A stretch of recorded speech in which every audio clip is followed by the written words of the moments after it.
Hey guys, welcome back to Backstreet Japan. Kali ini kita ada series baru ya. Judulnya AADJ, ada apa dengan Jepang gitu. Formatnya lebih santai dari podcast. Kita mau ngobrolin kejadian-kejadian yang terakhir ya, mungkin ngetren di Jepang atau sharing-sharing pengalaman dari para host ini. Nah, ini si host kita salah satunya Pak Misael itu mau bawa tema yang agak ngena di hati katanya. Katanya mengeluh terus ini. Ngeluh terus dia. Jadi kan gue itu suka masak ya, dan kalau masak kan biasanya gue masak lauk gitu, dibarengin sama nasi gitu. Rahasia orang Indo lah ya. Kan orang Indo. Nah, gue biasanya nyetok untuk sekian bulan gue beli banyak gitu, dan beberapa waktu yang lalu, 2 bulan atau 3 bulan yang lalu gue mau nyetok lagi tuh, gue mau beli lagi. Pergilah gue ke supermarket, ada kejutan. Harganya luar biasa.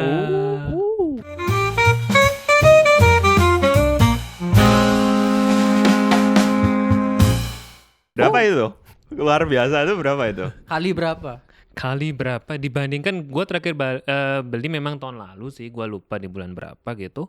Cuman yang gue inget gak sampai 6 bulan itu harganya naik lebih dari 50% gitu.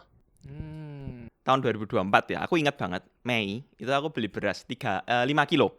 Itu harga sekitar 2.000 sampai 2.200 ya. 2.400. Ya 2.400-an lah, 2.400. Kemarin aku ngecek di online ya. Online itu sekarang harga minimal tuh 4.400 sampai 4.500. Hampir 100% naiknya. Harga beras, padahal Jepang produksi beras ya. Yes. Gue juga beli kayak ada toko supermarket langganan gitu yang dekat.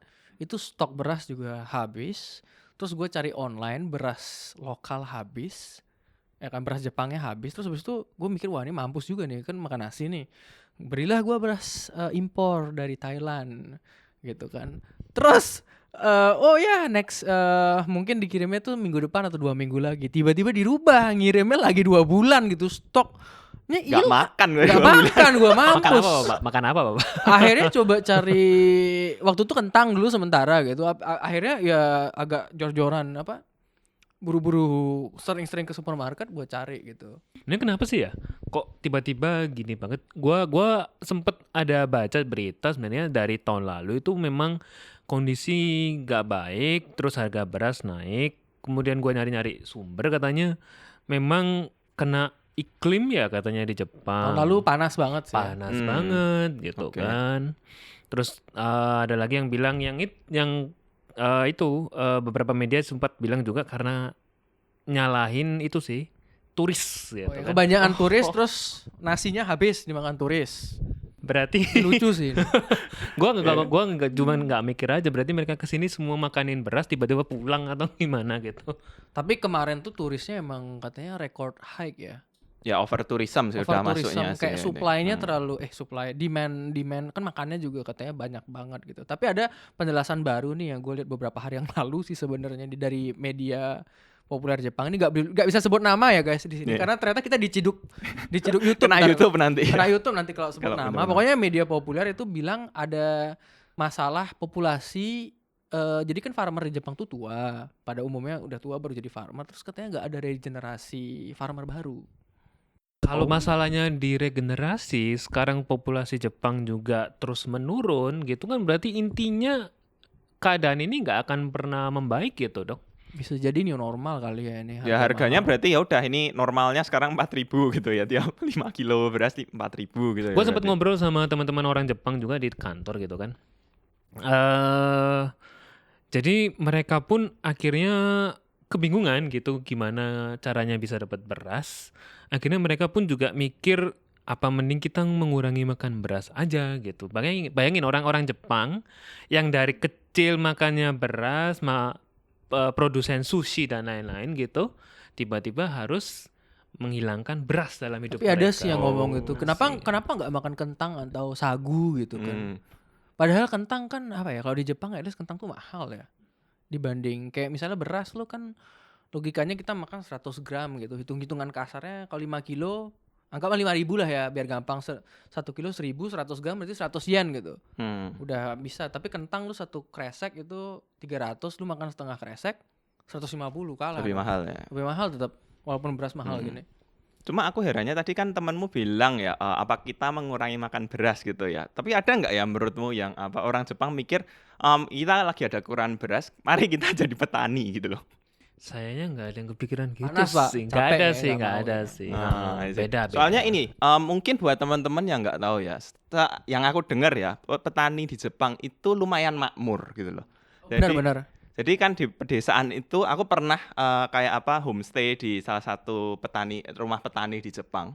Itu gaya lifestyle-nya itu lebih bagus daripada saya yang di Tokyo. Aku yang di Tokyo Mobilnya gitu loh. Alphard. Mobilnya Alphard, mobil 2, spare room-nya banyak gitu loh. Ini rumahnya. next nanti Arif diundang jadi pembicara, dia jadi Petani. petani. Coba lu yang coba.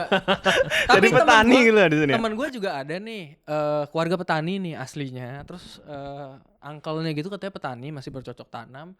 Terus gue bilang bukannya petani kayak kata Arif, mobilnya Alphard gini. Terus kata dia ya emang sih dibilang cukup tapi katanya nggak yang kaya banget. Soalnya kan petani itu nggak jualan langsung nih. Sama kayak di Indo lah, ada petani dijual ke distributor dulu, baru distributornya tuh jual ke konsumen gitu. Jadi kayak untungnya tuh diambil harga yang kita dapat itu adalah harga distributor, bukan langsung ke petaninya gitu. Itu Kalau ada. Oke. Kalau lu coba ke farmers market gitu, yang sebenarnya agak jarang di Jepang tuh lebih murah loh farmers market. Ada tuh dulu gue di tempat, pokoknya dulu gue pernah ya tinggal tuh ada semacam farmers market itu memang, murah sih. Kalau di Tokyo nggak Agak susah ya di gampang Tokyo. Tokyo gitu, emang agak Pak. susah nyari sih. Iya. Oke, itu kalau tadi Jepang ya. Tapi sebenarnya kita kan orang Indonesia, kita dari Indonesia yang juga penghasil beras gitu. Indonesia juga mengalami hal yang sama loh 2023, 2024 itu. Karena masalah iklim juga panas, terus kemudian gagal gitu kan panen. Nah, beras juga sempat naik. Gue lupa berapa persen, cuman barusan gue ada baca berita tahun ini diprediksi katanya produksi beras bakal berangsur-angsur baik, bahkan meningkat sampai 50% katanya. Katanya. Ada teknik baru gitu. Gua nggak tahu sih, karena di berita tidak menjelaskan detail mereka pakai metode apa atau enggak. Cuman prediksinya Indonesia bisa produksi 50% lebih tinggi dibandingkan tahun lalu. Mungkin simply karena itu Pak, iklimnya mungkin agak membaik ya. Oh, ya Menurut bagus. menurut gua sih. Jadi sesederhana keadaan kayak begini juga Indonesia iya, Jepang juga iya gitu kan. Jepang solusinya tuh apa ya? Kemarin dengar solusinya kayaknya impor kan. Katanya mau meningkatkan impor beras. Ada kaitannya sama tarifnya Presiden Trump juga katanya ini. Ini gue Oke, menarik, ya. gue baca berita dia pemilik restoran sushi, ikannya ikan Jepang pakai shoyu dan segala macam Jepang, tapi berasnya beras Amerika gitu. udah terjadi ya? Sudah terjadi. Udah tadi. Bagus. Dia bilang keren. harga beras Amerika mahal gitu, tapi masih lebih mahal beras dari Jepang. Lu kan bingung ya? Emang sih. Oke. Tapi setahu kan beras Amerika kena tarif impor berapa? 200% ya kalau nggak salah buat masuk ke Jepang ya. Dan itu hitungannya masih lebih murah ya sekarang kalau Dia dari bilangnya masih lebih murah gitu. Jadi Oke. gua nggak tahu dia kalau berasnya yang Jepang itu sekualitas sebagus apa, gua nggak tahu. Karena kan beras Jepang juga banyak yang high quality atau itu kan beda-beda harga. Ada tire-nya gitu. Tire-nya tire-nya, gitu. ya. Jadi mungkin dia pakai yang tire one atau gimana gitu, gua nggak mengerti. Tapi dia bilangnya mending gua pakai Amerika sih sekarang. Tapi agak concerning gak sih? Maksudnya bukan, ini kita memang mulai pembicaraannya dari beras, tapi kalau lihat dari yang lain, kayak misalnya harga telur kemarin sempat naik gitu ya, sekitar berapa? 50% gitu. Harga brokoli ini juga langka, kobis juga naik, kayak semuanya tuh naik gitu di Jepang. Dan ya kalian tahu juga gajinya juga nggak naik gitu, sama aja kayak Indonesia sebenarnya kasusnya gitu.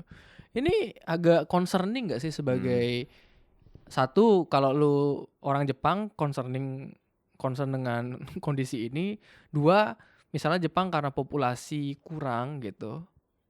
Kalau misalnya orang-orang yang tahu gitu, yang pingin pindah coba cari kerja di Jepang, terus tahu dengan kondisi yang agak concerning gitu, gak mau dong orang jadinya ke Jepang gitu. Ini gua tahu. Ini teman-teman yang nonton gimana? Gimana kalau menurut teman-teman?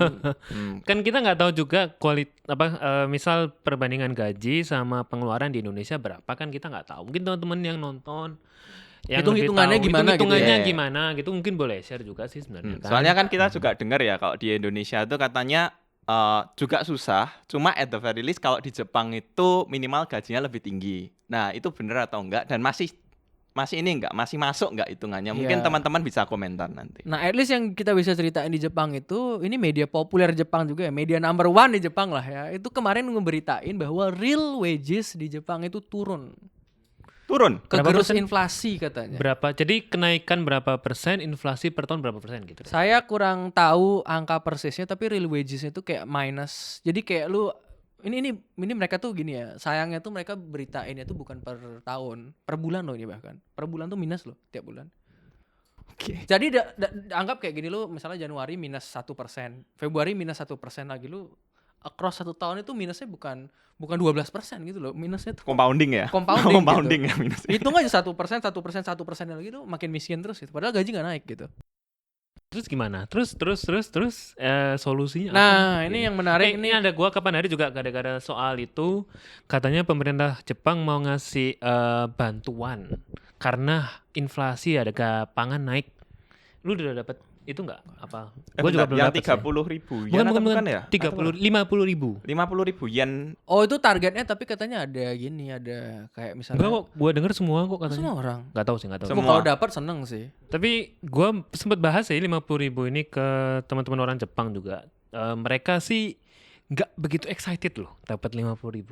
Jadi mereka lebih memilih cariin solusi gimana harga pangannya turun dibandingkan mereka dapat 50.000. Karena 50.000 kan cuma sekali doang dapat gitu kan. Ya, uang permen lah ya. Uang permen gitu loh. Jadi intinya masih belum ada solusi yang benar-benar Solusi baik. permanen ya, solusi Betul, dari pemerintah Jepang pun hingga saat ini gitu. Padahal keadaan sudah berangsur lebih dari 1 tahun kan, mulai dari akhir 2003 something like that gitu. Iya, 2024 sudah Iya, habis benar-benar. gitu. Kemarin Belum ada gitu. 2024 tuh tahun ini juga sih. 2024 tuh sempat agak heboh kayaknya, mungkin tahun lalu lebih heboh, terus tahun ini kayak ya udahlah sama aja kayak tahun lalu gitu. Kalau kalian ingat 2024 tuh government sama union itu ada tiap tahun tuh di Jepang tuh ada diskusi kenaikan gaji gitu kan ya, tahu kan ya. Trade union sama government dan company gitu. Ada government bilang menetapkan kalau company yang besar kalau bisa naikin gaji sekian persen, company kecil sekian persen. Nah, ini tuh sebenarnya lebih ke recommendation ya waktu itu. Untuk biar nggak kegerus inflasi gitu. Tapi kenyataannya adalah terutama company kecil itu tidak mampu naikin gaji katanya. Berarti kalah lah ya, berarti kenaikan gaji bahkan nggak naik ya gaji. Makanya Sama inflasi disebut udah kalah akhirnya real wage itu turun gitu. Tapi yang jadi berita yang menurut gua agak conflicting juga, katanya company itu kan kurang populasi nih, jadi kayak harus compete for talent kan. Katanya ada gaji dinaikin buat Gen Z. Khusus buat Gen Z, khusus buat fresh graduate, katanya gajinya mau dinaikin lebih tinggi daripada yang udah tua. Anti mainstream ya. Biasanya di sini kan gaji itu naik berdasarkan umur ya. Tapi ini kali ini Iya, Gen Z kali ini dapat katanya lebih ya? base salary buat Gen Z mau dinaikin, cuman apa ya? Kayak gue juga agak bingung sih, agak conflicting karena kan bisa dibilang jadi nanti ada wealth gap disparity antara generation. Wih, bahasanya berat ya. Bahasa Indonesia aja, Pak. ya. Jadi ya ada favoritism, cuman ya apa ya, kalau lu pikir masyarakat Jepang atau masyarakat yang Asia Timur gitu kan ada konsep ya kita generasi lebih tua berkorban buat generasi muda, itu kan ada ya sebenarnya banget. Padahal di Jepang nyatanya udah terbalik kan. Yang muda berkorban untuk yang tua nih, nyatanya begitu kan sebenarnya. Makanya mereka mau coba reverse the course gitu, gua nggak paham juga sih. Tapi jujur ya, kalau gua semisal sudah berkarir terus nanti berkeluarga dan lain-lain, gaji gua nggak naik gitu, gua sebenarnya nggak rela juga sih sebenarnya. Emang sih, tapi kemarin at least yang di news yang gua baca ada logiknya nih, karena kan semakin ke belakang tuh kerja semakin digitalisasi, dan yang memang yang lebih fasih soal digitalisasi, lebih canggih itu kan Gen Z. Simpelnya tuh kayak mereka mikirnya udah nih, karena Gen Z-nya ketika di kantor mungkin lebih produktif gitu. Jadi memang kayak katanya Arif tadi sempat bilang, di Jepang kan bukan soal productivity, sebenarnya soal senioritas kan. Iya, biasanya age based. Ada perusahaan yang mencoba mereverse budayanya agar lebih meritokrasi gitu, lebih ke performance. Cuma ini bisa dilakuin di perusahaan besar atau perusahaan startup yang kecil? Harusnya mungkin nggak bisa Besar. kalau yang besar ya. Katanya sih yang besar. Oh yang justru. besar Pak justru Yang ya. kemarin yang ada perusahaan minuman gitu yang terkenal di Jepang itu yang masuk berita itu yang naikin itu sampai 7% dia katanya naikin base Lumayan loh salary. 7% dibanding tinggi banget tuh inflasi. Jepang. Tinggi Luar banget. biasa itu. Kita padahal rata-rata kalau tiap tahun naik cuma 1-2% Ya 2-3% gitu atau lah biasanya. Tergantung company lah. Ada yang 10% juga katanya. itu perusahaan. Kalau performance-nya Aduh. tinggi banget, kalau performance review-nya tinggi banget. Hmm. Tapi emang agak jarang sih guys, 7% tuh udah kayak wow banget gitu di Jepang. Iya. Memang makin lama makin miskin sih sepertinya. Itu apakah cuman itu doang atau ada faktor lain? Semisal kayak yang gua tahu beberapa bulan ke belakang sempet nih kurs Jepang itu jelek banget gitu. Oh iya jebol iya. dulu. Ya. Nah kemarin itu kan sempat jebol ya, sempat 2022 sampai 2024 ini kan sempat jebol karena kalau nggak salah ya kalau aku yang baca di berita itu kan di negara-negara seluruh dunia naikin suku bunga tuh, naikin suku bunga, tapi Jepang nggak mau gitu loh. Kalau yang aku baca sih ya itu karena mereka pengen kan Jepang itu udah lama nggak ada inflasi ya jadi. Dan mereka itu mumpung ada COVID Sebenarnya ini. kalau Jepang nggak ada inflasi itu enggak, karena seluruh dunia mengalami, tapi Jepang itu tidak By mau number. mengakui. By number itu kan Jepang itu terkenal deflasi terus Ya, kan. by number lah ya. By number ini ngomongnya kita by number ngomong number sini. ya bukan reality Iya. ya. Kalau reality beda lagi lah ya itu. Nah, jadi kalau nggak salah pemerintah Jepang itu pengen mumpung ada inflasi nih, mumpung udah ada inflasi, ya udah kita keep aja suku bunganya. Nah, makanya yen jadi anjlok Mau gitu naikin loh. ekspor juga waktu itu kan. Yes, tapi masalahnya gini ya, menurut aku seefektif apa sih naikin ekspor itu? Misalnya Jepang ya. Jepang itu kan ekspor itu apa sih? Kan mobil biasanya. Sama elektronik. Kan. Cuma masalahnya barang-barang bahan baku dari mobil atau elektronik itu kan Impor. dari impor juga gitu loh.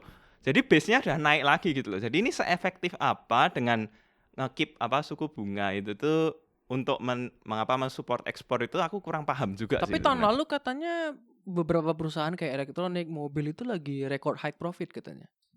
Oh Makanya iya. tahun sih. lalu itu kan indeksnya Jepang Nikkei lagi lumayan bagus. Oh lagi moncer-moncernya ya tahun lalu Lagi sebenarnya itu ya. begitu sekarang tiba-tiba berita baru itu kan si Presiden Trump ada kebijakan tarif bla bla bla pengen nurunin value-nya dolar kan. Ini udah mulai nih guys. Value-nya dolar Iya. udah mulai turun. Udah bahagia kita ya, Ya, naik ini. kita- Yennya agak naik Kita ya. nah ini agak naik Iennya agak agak bahagia naik, sedikit. Nah, itu gimana nggak tahu juga. Nah, sih. tapi sebenarnya gini ya, kalau kita kan di sini sebagai employee ya di sini. Kita di Jepang cari duit, cari yen ya, dalam yen kan. Kalau menurut kalian gimana? Kalian lebih bahagia nggak sekarang ketika yen naik itu kan pasti lebih bahagia juga Kalau kan gue ya? sih bahagia sesederhana karena gue ngirim duit ke Indonesia buat orang tua gitu kan. Ih. Kalau buat ngirim duit emang lebih bahagia sih. Iya ya, dan Cuman- ini kan. Cuman yang gue pikir juga Indo katanya lagi jebol rupiahnya. Nah ini menarik. Jadi Biaya impor juga naik. Jadi lu di sini ngirim duit bisa misalnya dapat ngirim duit yang sama dapat lebih banyak di Indo dibanding tahun lalu. Tapi buat keluarga yang di Indonesia yang merasakan duitnya itu tambah kecil gitu. betul, kapan hari gue Iya. ditelepon nyokap gitu kan. Ini $1 sampai tembus Rp17.000 gitu. Udah Udah 17. Sekarang 17. Minggu lalu gue dikontak sih. Nggak tahu kalau minggu ini nanti gimana, gue nggak tahu ya. Gila. Oke, udah 17 aja. Padahal ini yen lagi turun loh. Kemarin itu tahun lalu 160, ini lagi 144 gitu. 140-an ya. 144 Satu gitu. USD dulu 160 yen, sekarang 144 Terakhir yen. gue Iya. cek 142 Pak. Sudah. 142. Lagi Mantap. seneng. Kita lagi seneng kalau di sini ya. Tapi pas sebelum Covid itu 1 yen itu sempat 135 rupiah.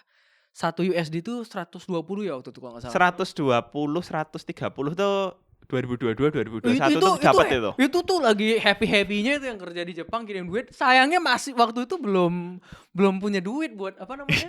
belum bisa ngirim banyak waktu itu salahnya. Terus Iya. pas udah apa namanya? Udah mulai membaik. Udah mulai membaik. ekonominya. Karirnya Iya. yennya Ya, ini hancur ya. Ini Ya, hancur life gitu. is like a roller coaster ya Pak ya. ini begitu. sebenarnya cuman apa ya?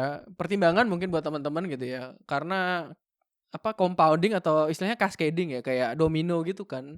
Ya cascading, domino effect lah. Iya, Ya. kita mikirnya oh ya udah ke Jepang ini nanti kirim duit gini ternyata ke sini gajinya nggak naik kena inflasi, sampai di Indo tambah gimana ya?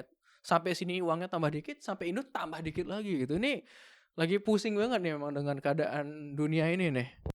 Jadi gimana teman-teman kalau misalnya ada yang di Indonesia mengalami begitu, pertimbangannya apa sih gitu? Kadang kalau misalnya mau pindah ke Jepang, oke memang gaji tinggi kan, tapi inflasi juga tinggi gitu. Sebenarnya kita di Jepang juga agak kadang kebingungan.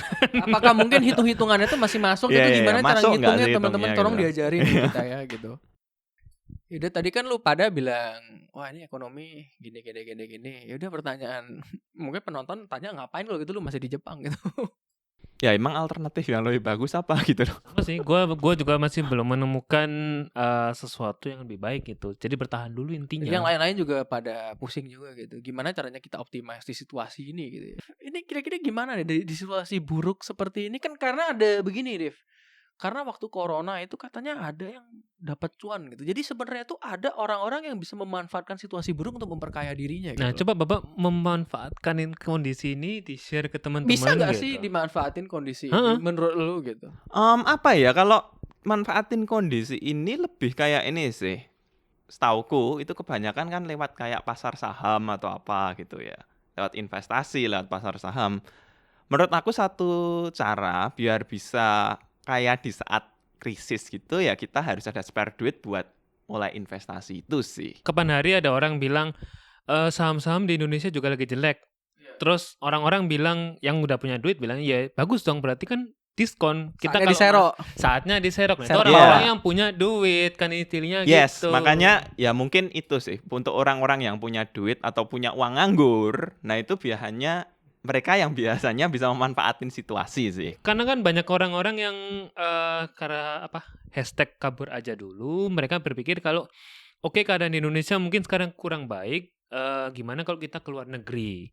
Dan salah satu negara tujuannya adalah Jepang. Kenapa sesederhana? Karena kurs sesederhana mereka bilang kalau base salary di Jepang itu lebih tinggi gitu. Tapi banyak juga yang memang belum sadar tentang inflasi di Jepang itu juga tinggi.